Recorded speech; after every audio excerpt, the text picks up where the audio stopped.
नीलाद्रि कंदरे अवस्थापित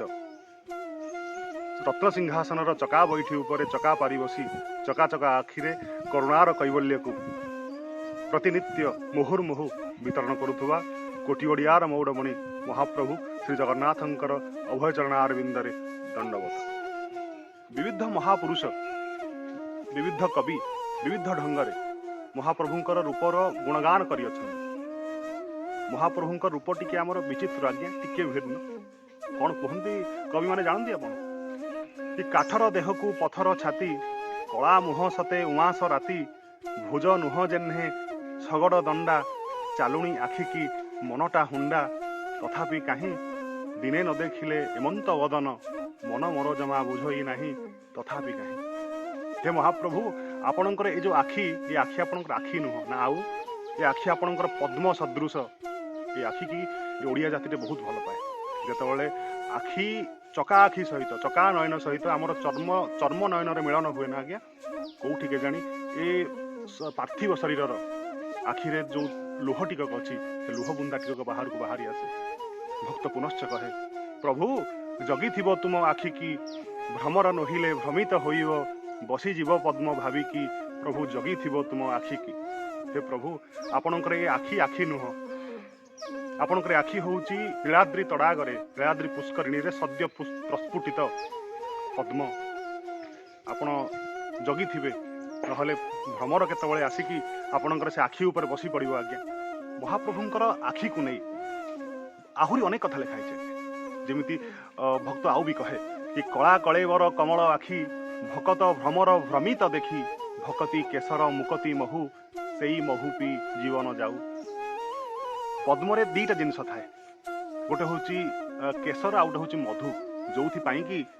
मधुमाछीटे गोटे महुमाछीटे आसी आकृष्ट हुए कौन कहगला लक्ष्य करंतु भकती केसर मुकती महु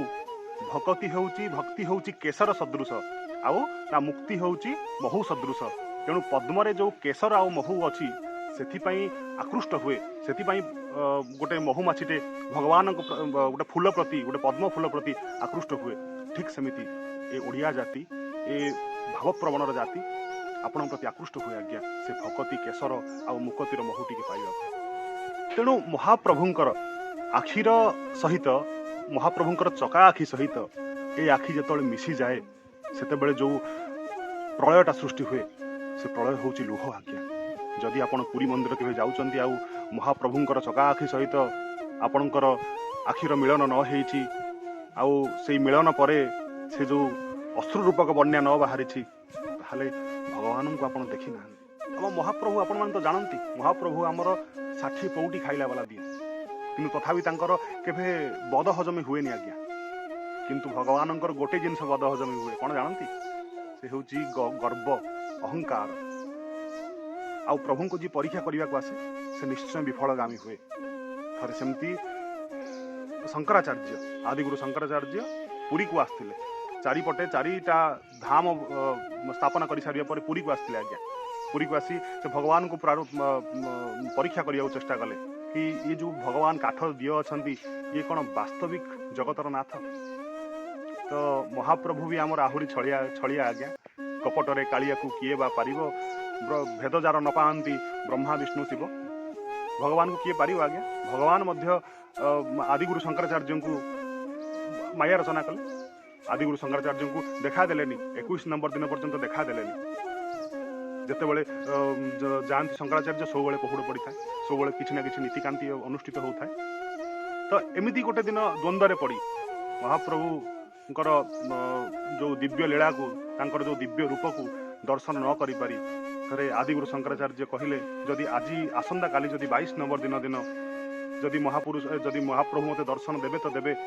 नदेले मु महोदधीरे जाइकी मोर आत्माहुति करी तापरे सृष्टि करती प्रलयकारी रचना गोटे आज्ञा श्री जगन्नाथ अष्टकम प्रथम श्लोक कौन कहे जानती कदाचित कालिंदी तट विपिन संगीत करवो मुदा भीरी नारी वदन कमला स्वाद मधुपह रमा शंभुर ब्रह्मार मरपति गणेशार्चित पदो जगन्नाथ स्वामी नयन पथगामी भवत तुम्हें। हे जगन्नाथ स्वामी मोर नयन पथगामी हो महाप्रभु। जगन्नाथ अष्टकम जमी आदिगुरु शंकराचार्य वर्णना करुँच कि आपणकर से जो आखि को मधुपान करने को आसूची ठीक सेमती सब जगह आज्ञा भगवान आखि को पद्म सहित तुलना कराई कहीं सूर्य चंद्र बोली कहती आ कहीं पद्म बोली भी कहती भगवान आखि से आखि नुह से हूँ साक्षी आज्ञा जन्म जन्मर साक्षी आम नथिले महाप्रभु थिले आम अछंती महाप्रभु ही अछंती आम परे मध्य महाप्रभु रहिबे महाप्रभु प्रतिश्रुतिबद्ध मु पुरी धाम छाड़ी कुआड़ भी जीवी नाही हेई पारे मालिकार वचन सत हेई पारे महाप्रभु केबे छतिया बट जाई पारंती किंतु महाप्रभु सेमिति करिवेनी आज्ञा महाप्रभु 22 बाहाचर मीन खेली सारिबा परे मध्य सेही रत्न सिंहासन रे निश्चय विराजमान करिथिबे आपण आउ गोटे कथा शुणिले आश्चर्य हेबे से जो रत्न सिंहासन अच्छी से रत्न अच्छी कि नहीं आमे तो जानतीनी किंतु से जो विग्रह बसिछंती रत्न सिंहासन चका बैठी ऊपर चका पारी जो विग्रह बसिछंती से विग्रह होचंती कोटी ओडियार रत्न सेथिपाई से जो रत्न बसिछंती से सिंहासन उपरे से सिंहासन नाम आज्ञा रत्न सिंहासन तेणु आसंतु भगवान को प्रार्थना करिबा हे महाप्रभु आमर नयन पथगामी हुंतु जय जगन्नाथ।